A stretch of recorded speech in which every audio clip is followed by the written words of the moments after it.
নমস্কাৰ বন্ধু বান্ধৱীসকল, আপোনালোকক স্বাগতম জনাইছোঁ মোৰ এই ব্লগটোলৈ। আজি যিহেতু দেওবাৰে ঘৰত কি কৰোঁনো তাকে আপোনালোকক অলপ দেখুওৱা বুলি ভাবিছোঁ। তেন্তে ব'লক আজি ভিডিঅ'টো আৰম্ভ কৰোঁ আৰু মই কি কৰোঁ তাকে দেখুওৱা অলপ। আজি আমি ফুচকা খাওঁ বুলি ভাবিলোঁ, সেইবাবে এনেদৰে প্ৰথমে আলু বইল কৰি লোৱা হৈছে। আলু বইল কৰি হোৱাৰ পিছতে খুৰীয়ে এনেদৰে ফুচকা ভাজি আছে, আপোনালোকে দেখিছে নহয়।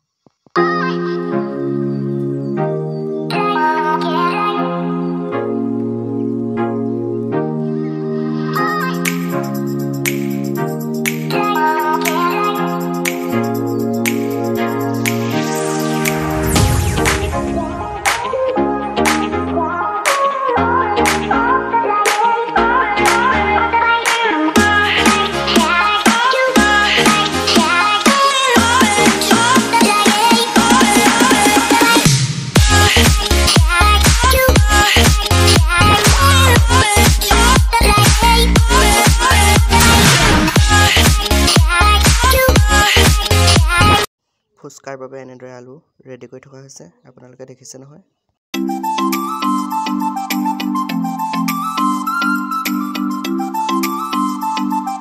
ফুচকাৰ বাবে আলু চাটনি আৰু টেঙা পানী কৰি লোৱা হৈছে।